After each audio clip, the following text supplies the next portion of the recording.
All right, it's 2 after. Hello, everyone, and thank you for joining us today. My name is Michaela McShane, and it is my privilege to welcome you to the T2U Innovation Series. Today's event is the first installment of this new webinar series, which will feature firsthand experiences and best practices from distinguished instructors at colleges and universities around the country.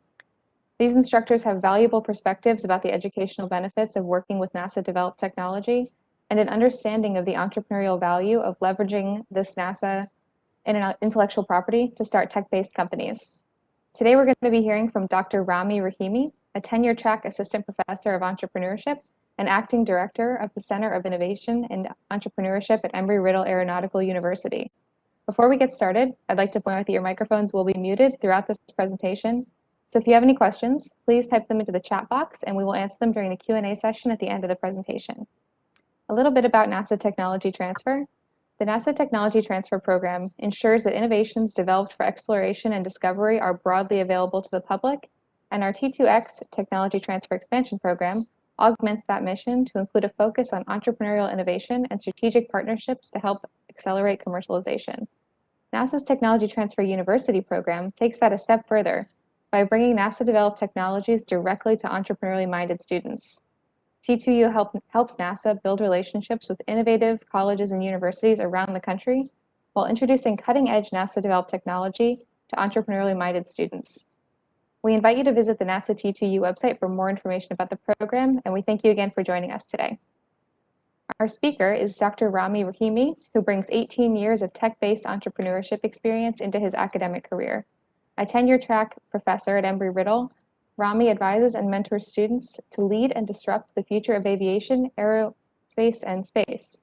A founder and CEO of several startup ventures, Dr. Rahimi also serves as the Embry-Riddle Center of Innovation and Entrepreneurship, acting director, and strategic advisor to aspiring entrepreneurs in the startup mindset, innovation, and business acumen needed to embark on the entrepreneurial path.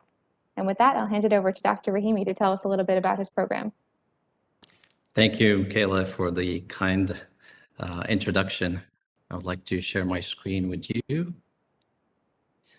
It is an honor to be here today in this first installment of T2U Innovation Series. It is just as honored to be here with Michaela, who called me on my first week with joining Embry-Riddle Aeronautical University to tell me about the T2U program and start this new journey.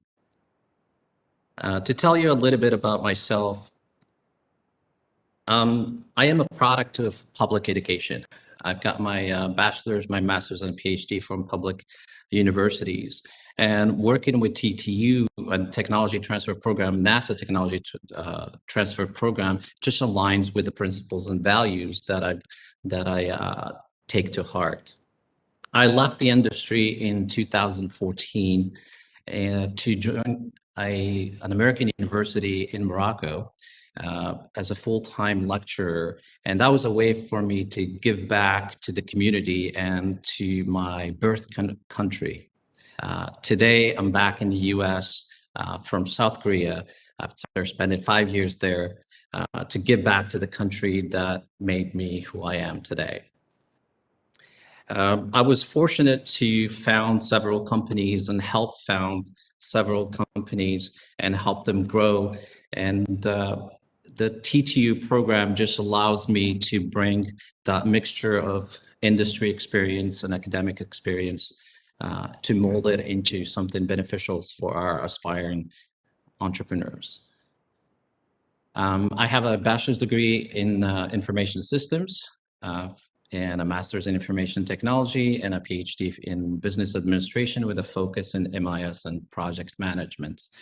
I didn't want to put my entire CV there because all the academics knows our CVs tends to be the longest out of all the CVs.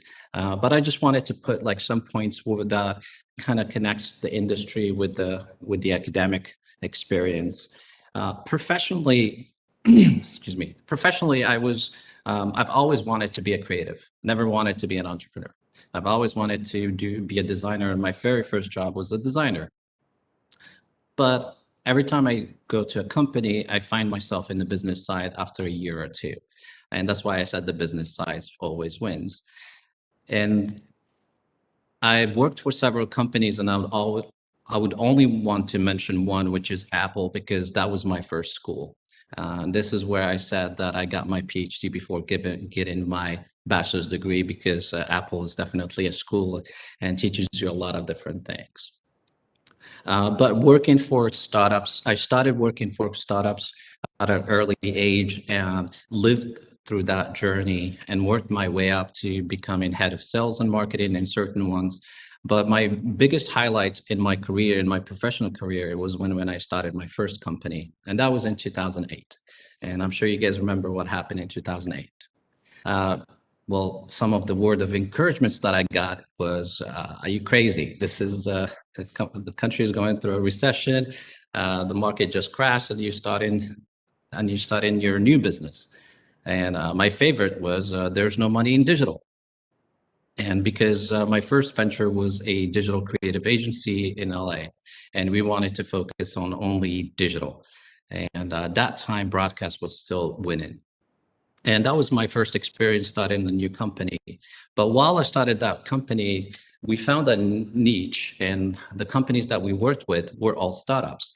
So we were helping startups. So it was in a way helping them from a digital and a creative way, but at the same time helping them from the business side to align the two together. So it was a learning journey as much as helping them, but also learning from that.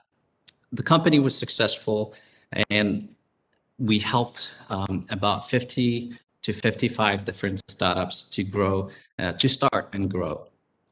And in 2014, I've decided to give back, as I mentioned before, to the community and be it in academic settings. But before I actually made that decision, the company that I was with was very profitable. So I exited and I said, I'm going to take a break. I'm going to do something. I'm going to take 6 months and do nothing.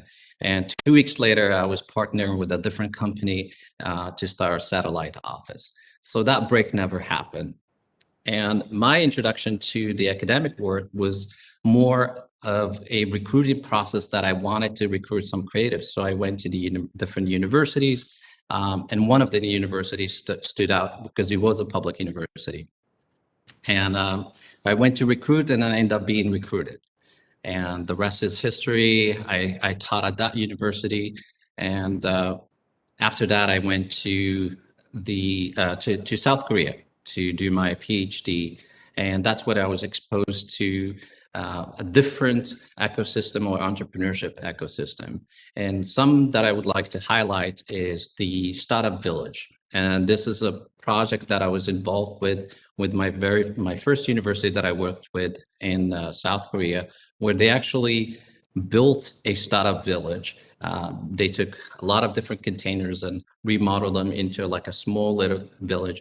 And it was a space for aspiring entrepreneurs to start their businesses there.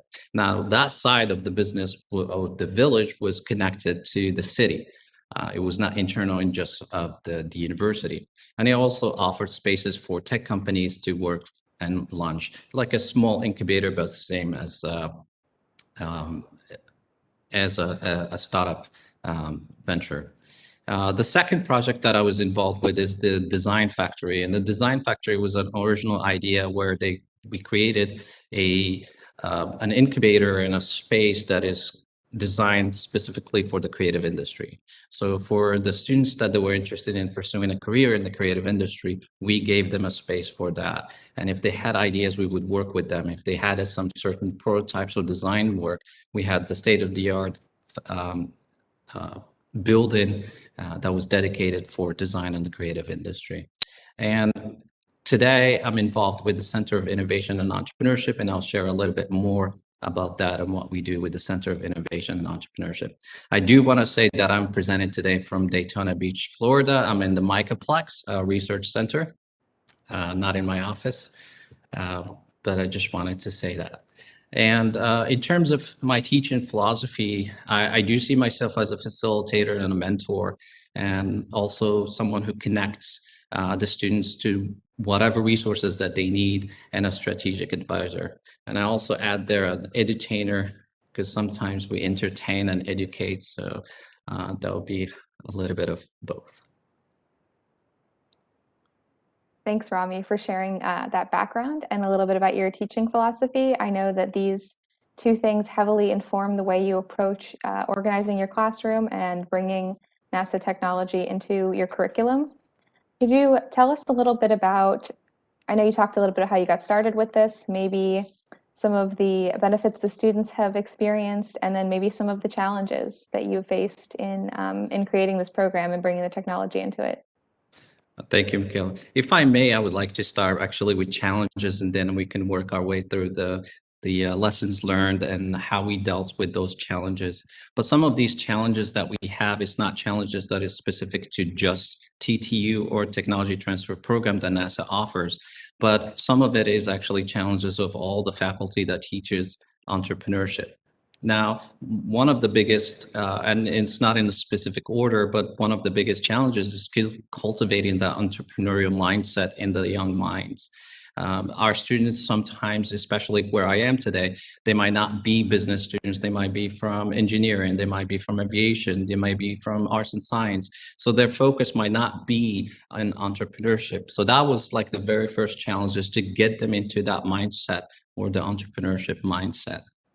Another challenge is the importance of research in entrepreneurship. And this is something that usually students do not consider. The last thing they think of is research when it comes to entrepreneurship. And when I talk about research is, you need to do research before you start your business. You need to research the competition. You need to research the solutions. You need to research the problems. You need to talk to your customers. You need to find the customers. So there's a lot of process with that. And also working with multiple startups and multiple technologies. Now, that's a challenge for instructors. For example, if you teach in 2 classes of entrepreneurship and you have 10 teams in both classes, you're working with 10 different technologies and 10 different startups, and you're trying to move all of them at the same time to grow and through all the different stages. Another challenge is working with the different business model canvas. There's the business model canvas, there's the lean canvas, there's the value chain. So which one do you use and how do you use them? And it depends on the business. So that's also a challenge. The other challenge is finding problem solution fit. And that, when we talk about problem solution fit, and when it comes to NASA technology, sometimes you have some ideas from a group of students, or a student-led startup where they're trying to find a problem with a solution, but the solution might be a little bit overwhelming for that problem. I usually say, don't put a Ferrari engine on a golf cart. And sometimes that's an issue on how guiding these students through these solutions. The other challenge is keeping the students motivated and engaged post-course. Now, they're engaged during the course. They see you twice, once, or 3 times a week. You get the office hours. They're motivated. But what happens when the semester ends? So that's usually a challenge. And we found different ways to handle these challenges, and I'll share with you in a little bit. And one of the biggest ones is the early stage funding. You get these companies together, you get the business model, you get them working on their business plan, and they get to a stage where they need to get some funding to move forward, whether for prototyping, which is also a challenge. So those are like 2 of the biggest challenge. And also finding champions in the industry or within the university that can help you with that process.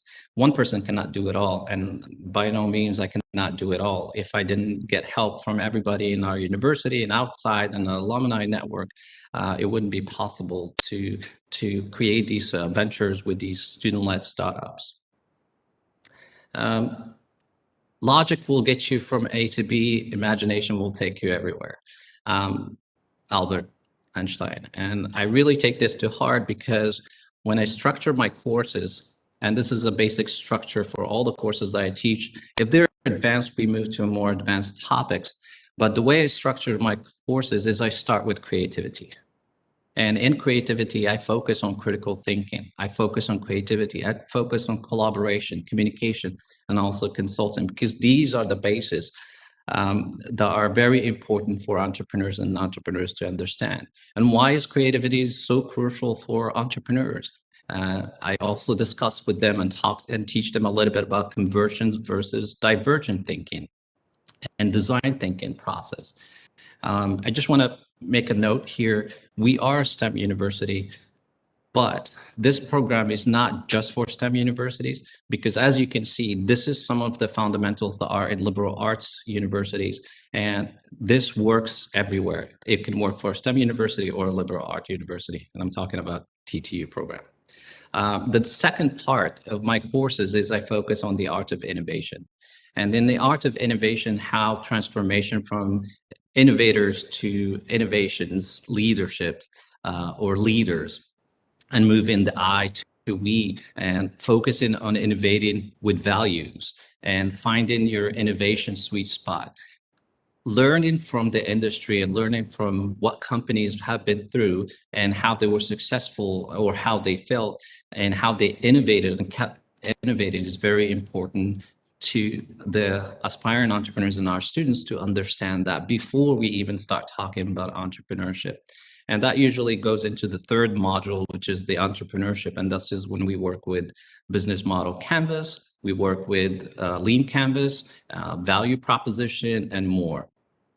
And how innovators create that shared value and innovating for global impact. And of course, the art of pitching, because ventures and startups have talked to in existence, and knowing how to pitch and knowing how to tell the story is very important for these companies.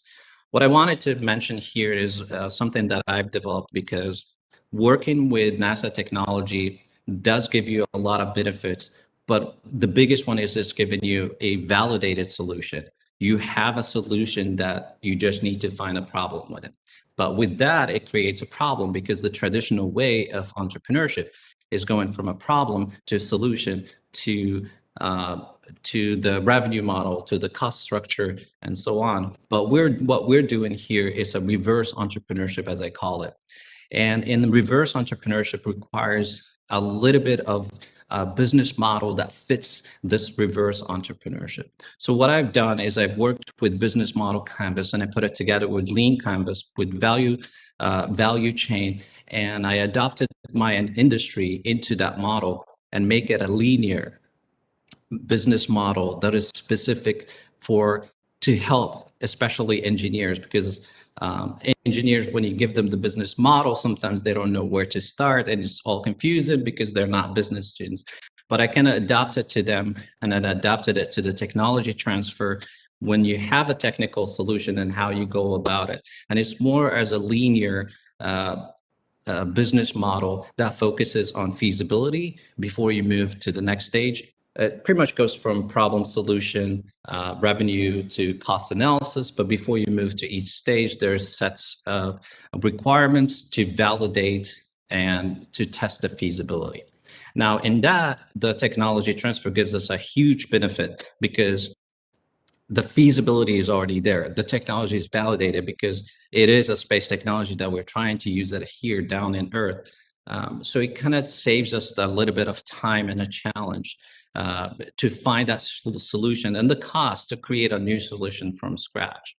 And then in the advanced lunch in your startup would be the advanced module, where I use mainly that robust business model canvas and the business plans and the business strategies, because you have your business model, your core idea, your story of your company, and now we need to put all these different strategies, how you're going to achieve that, into a business plan before we move in to market. So we teach them about the IPs and MVPs and pricing and funding, and also the market positioning and penetration. And we all know that's one of the biggest challenges, market penetration. And I usually say the market penetration is like doing a routine on a skating rink while there's a hockey game being played. And find your way through all that, doing your routine and being unique. So it's very challenging, but there's always a way. And pretty much this is the structure that that I use in my courses, in entrepreneurship courses. And this involves a lot of exercises, a lot of hands-on, a lot of activities, more than just lectures. I want them to come to those conclusions by doing certain exercises. instead of just a one-way communication and lectures. So you kind of blend activities with theories, with knowledge, with practice, all at the same time. Thanks for sharing that, Ramy. Could you tell me a little bit about how, I know you teach a number of different classes. Do they progress from one to the next? Do the students move from something that's more of an academic exercise with the technology to real venture creation in the later modules? Yes, thank you for that question. Being the acting director of the Center of Innovation and Entrepreneurship allows me to play that role that is in between curriculum and co-curricular activities. So I kind of shaped that journey not in a one semester, but more into a 1-year program. So in the classroom, we focus on the curriculum and we focus on the theories, we focus on the practices and get them to a business model or a business plan, I should say, to a business plan. So now they're ready. And then through the center, what we offer is different programmings and different activities that can help them continue. And this is part of addressing that challenge. What happens after that one semester? Where do they go? Like, how do you keep them motivated? So with the center, what we offer first is some mentorship programs. And this is connecting them with industry experts. Faculty fellowship, and this has connected them with the other faculties that are within our universities that are willing to help, and most are willing to help our students. And then we have a series of workshops and educational activities, and of course, one-on-one consultations. Now, if we say, let's just say, I teach 3 classes. I teach Entrepreneurship 1 and an Advanced Entrepreneurship 2, and an MBA course, Venture Creation. Let's talk about just those 2, Entrepreneurship 1 and 2. So let's say I teach Entrepreneurship 1 in fall. So in fall, we'll have the students and form those companies within Entrepreneurship 1. And during that semester, we have one event which we call Trep Expo. And the Trep Expo is a safe space to showcase new technologies and emerging business developed by our best and brightest students. And in this events that we created, and it's a 1-day event, we have different tracks. We have 3 main tracks. The first track is general or global products and services. And these for teams and student-led startups that pitch their ideas to judges and to the public. And the second track, which actually we call flight, second flight is engineering, aviation, and aerospace. And these are for student-led startups that wants to pitch their ideas within that sector. And what we added to this program, to this Trep Expo, is space technology repurposed. And this is a special flight just for student-led startups that are using NASA technology, NASA-developed technology. And this is a space for them to showcase what they've done, what problems are they trying to solve with the NASA developed technology. And last year was a great success. And I want to make a note here and thank each and everyone working in the T2U program and in Kennedy Space Center for all their help and support, because that's definitely something that is very valuable that you give us as a faculty and instructors, is that support and that continuous support. So the fall will have that Trep Expo. Now, this is in addition to special workshops that we create, at least 3, that leads to the Trep Expo, because not everyone is within our classes. There are some students that are not in the class and they do want to pursue an entrepreneurial venture. So we created these workshops to help them and work with them on the business models and all that. We also encourage them and we find them different competitions to go and participate, because they need to pitch and they'll always need to be pitching to help them proceed and become more fluent in telling their stories. Now, in the spring semester, usually students will go to the Entrepreneurship 2, but for those that don't take Entrepreneurship 2, what we did is we created special programming One is a test flight boot camp, and pretty much we take the entire advanced entrepreneurship 2 into a 10 weeks, or depends on how we set that program, to help them discover and move them to the next stage. And that usually happens in the spring. And at the same time, we prepare our students from entrepreneurship 2, the advanced entrepreneurship 2, through these test boot camps, test flight boot camps, and also workshops to prepare them for the Launch Your Venture, which is our biggest competition, or business pitch competition. And this one has prizes of, I believe, 10,000, 5,000, and 3,000 for the first 3 prizes. And it kind of works in sync with all that. And then summer comes, and then students disappears, and they want to go and enjoy. We're in Daytona Beach, so they want to go enjoy, be on the beach and not in the classroom. But we try to keep them engaged and continue that momentum, because it's all about the momentum and keep them engaged. And for that, we've created several different programs in the summer based on the needs. Currently, we're running a Build Accelerate programs, and this is specific for companies that established, and now they're requiring some funding to prototype. And then we have seed programs that we've created, but depends on the need, we create those. So we keep them engaged in the summer as well. And that's why I said it's a 1-year journey, and you keep that momentum and you walk them through it. Thanks for sharing that about your course structure. It's really interesting to see this program being used in a multi-course progression, where students can take 2 different classes that are fully focused on the academic side of entrepreneurship before they get to the one that's really about venture creation and actually starting a company. If you want, we could talk a little bit about some of these success stories and the things that your students have gone on to do after they finish the venture creation class.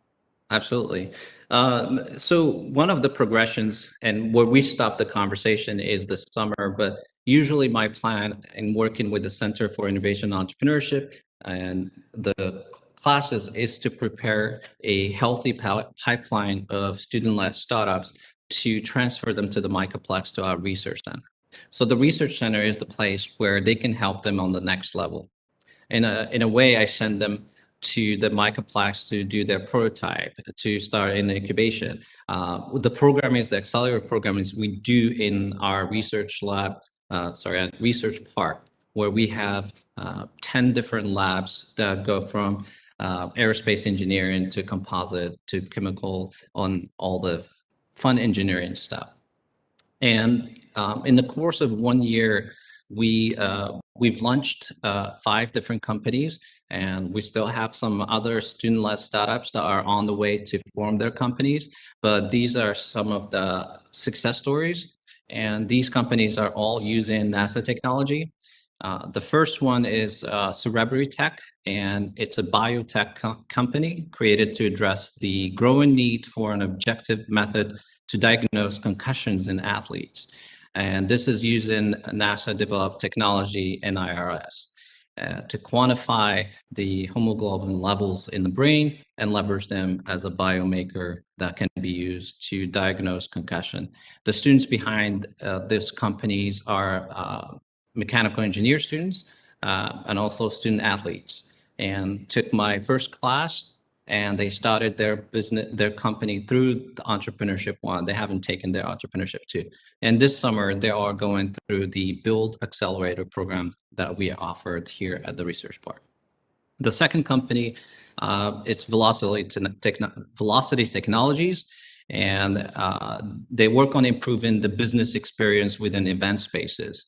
And they're using NASA-developed technology, RFID, by providing precise customer data collection for businesses who elect to do so. And their core mission is to help achieve easier lead forms. Velocity Technologies also in the Build program, Accelerator program this summer.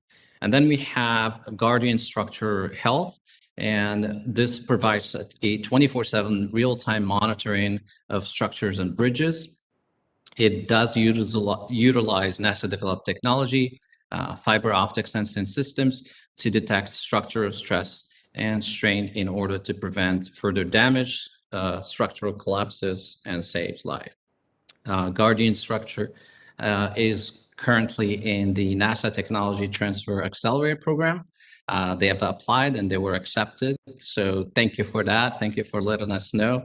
And this is one of the notes that I wanted to make is this is how NASA helps, or NASA Technology Transfer Program helps, is that they create different opportunities and connect not only our university or our faculty, but they connect and created a network where our students can thrive and excel. Medusa Filtration Systems. This company provides innovative chemical-based filters to improve wastewater treatment. Now, this is the first of its kind because there's no chemical filters in the business. They're all biofilters.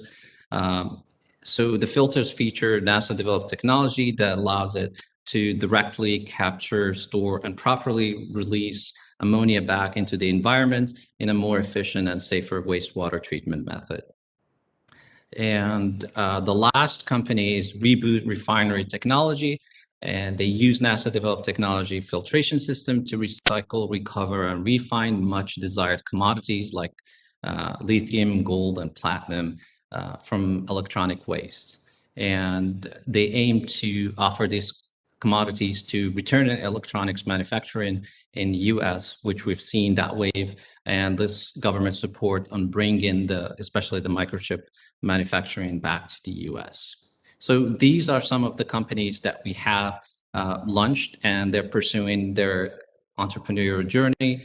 They're all undergrad, and a couple of them are actually juniors, and one of them is a senior that just graduated and now pursuing his company full-time.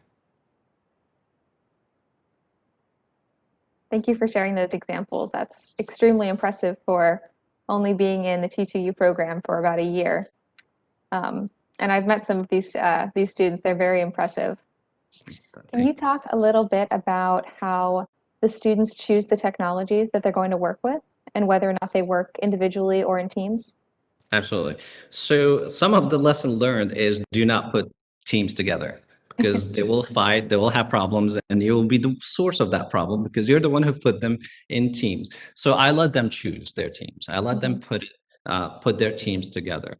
And also in terms of technologies, I do not limit them to the technologies. I don't bring 6 technologies and say, why don't you work with this? I give them the entire portfolio, but I give them time to go through it and investigate and do their research. And this is where the research comes in. Again, to find find it, because problems, a lot of the problems we know, but they're in the back of our head and we don't see them. But as you go through the patent portfolio and the different technologies, something will come up. And what I do is in the first few weeks, when we get to the technology part, because remember, we start with creativity and then the art of innovation, and that's when we start, before we even go to entrepreneurship. We start from innovation, how we move from inventions to innovations, and we give them the patents as inventions. How can they make them as innovations and find those solutions? As they're doing that, I always let them present, and I always let them present. What was very interesting is they form teams, they find technologies, they present, and then they start changing teams because now they know the other classmates that are interested in that technology or know more, because the students, they are not all from engineering or aviation science, just a mix. So that kind of helps them form their companies together and help each other. Yeah, what are some of the benefits and challenges of having classes where all the students are not all technical or not all business focused? It makes it a real life example. Because when in real life, you're not going to find companies that one person that does it all. You need that variety, you need that diversity, and it helps. And this is where we come as facilitators, as mentors, as advisors to facilitate and help them do that. We have the talent and we just need to help them focus on that talent and get something out of it. I always say this in my classes, you take what you bring in. I mainly give you the structure. I mainly ask the questions that needs to be asked. I guide you, but what you bring in is what you're going to take. That research, that time spent, that focus, all that efforts that you bring into the classroom is what you're going to take with you. More shaped in the classroom format. Mm-hmm. And if you want, we can talk about some of the lessons learned.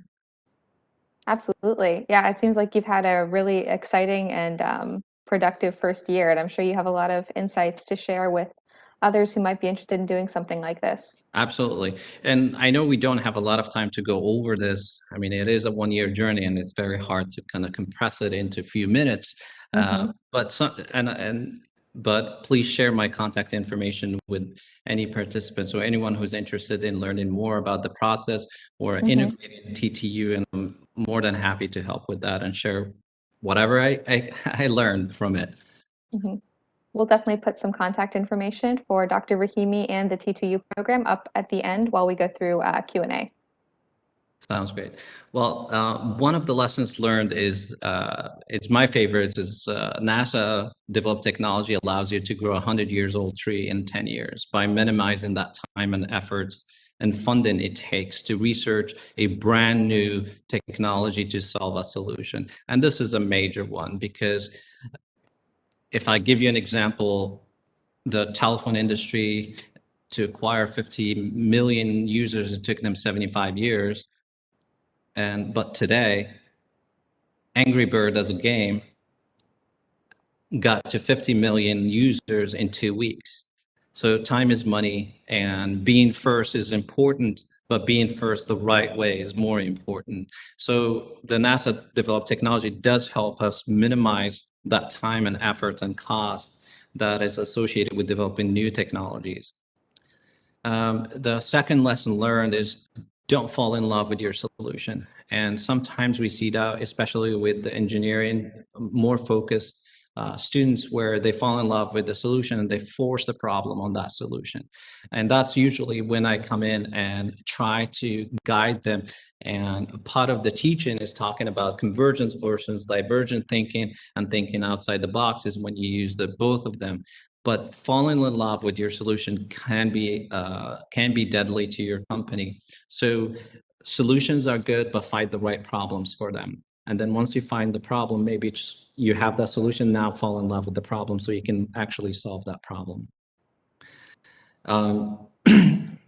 The third lesson learned, that this comes also from my experience, from my industry experience, as well as teaching. Excellence is the name of the game, and empowering the aspiring entrepreneurs with passion, perseverance, perfection, dedication, determination. It's all P's and D's, and C's as in critical thinking, creativity, collaboration, communication. All of this is wrapped into excellence to launch a successful and sustainable startup. This is part of why this is part of what we do. What we do is to kind of inject these principles in our students and have them live by that and use it, because that's the secret to success. The way you train is the way you play. We are the coaches, we are the mentors, and if we prepare them, and if we prepare our students right, they will play well when they go on the field. Would that be an industry specific or a market? They will be ready, and that's our job. The better we train them, the better they will play. And find your champions. As I mentioned before, we can't do it all, and I can't do it all, and one hand cannot clap. So you need people to help you. You need different champions in different, either in the industries or within the universities. And that was the first thing I've done, is I've reached out to different colleges that we have within our university. We have College of Aviation Science, we have College of Engineering, and College of Arts and Sciences. And I found professors that are willing to help and champions that can help me with that, and prep them that there will be some teams coming their way to help them with their prototyping and help them in that next level of starting a company. And it was great. And I found I got a lot of support, and I appreciate that. Then the next lesson learned was more for instructors, and this is something I say to my students all the time, get comfortable being uncomfortable. And the classroom environment should be a safe space where the student can develop and express their ideas freely and effectively. But as an instructor, we need to be honest and prepare them for the real world. So we can't just hand in trophies to everybody that wanted to start a startup and have an idea, but we need to dig in within those ideas and validate them. And this is where my business model that I developed, Canvas, that can help, because it has all the different feasibility and validation process. So you can't go from point A to B unless you validate. And if you don't validate, you're building based on assumptions, and assumptions kill companies and ideas. And it's okay to say no. It is okay to say no to students. Sometimes they might go the wrong way, but it's okay to say no. And my last lesson learned is to help the young mind get a taste of success, whether it's small or big. But by creating small, achievable milestones or goals, it kind of helps them. Once they get a taste of success, it gives them a drive to continue. Sometimes we send them to competition. We help them prepare for competitions, for presentations, but put some success milestones and goals in there, because that helps them get a taste of that. Thank you for sharing these lessons learned. I know it's been a really fast-paced year, and I appreciate you taking the time to distill it down to some really accessible pieces of advice for those who are already doing this or might be interested in doing it. We're going to take just a couple of questions from the audience before we wrap up for the day. So I'm just going to go right into them, if that's okay. Sure. Okay. To what extent do the students typically engage with NASA scientists and technology transfer personnel in the T2U program, in your experience? Do you want me to answer that, or you want to take it down? I guess I'll preface it by saying that T2U is instructor-led, as Ramy has demonstrated. So each instructor kind of structures the program and handles the relationship with the tech transfer office on their own. But the T2U programs are run at the center level. So Ramy is in Florida, so his relationship is with the Kennedy Space Center. So he liaises, I would say, semi-frequently with the tech transfer personnel, and they will usually deliver a kickoff presentation at the beginning of the semester and then attend closeout presentations by the students. That being said, any participation from the scientist or inventor is on an as available basis, and is usually quite limited, as they are extremely busy and have a lot going on. And from my experience and from the teams that are applying or have applied for evaluation license or startup licenses, the process is the teams are dedicated, and the teams will work with you. The teams will help you. My students contact now the Kennedy Space Center directly, and they answer all the questions for them. And if they don't know the answers, they'll find the scientists and find the answers to those questions. But we always have the support, and even through the evaluation process or the licensing process, it's not just applying and here's the patent, but there's a lot of support, there's a lot of communication, there's a lot of meetings. So there is support.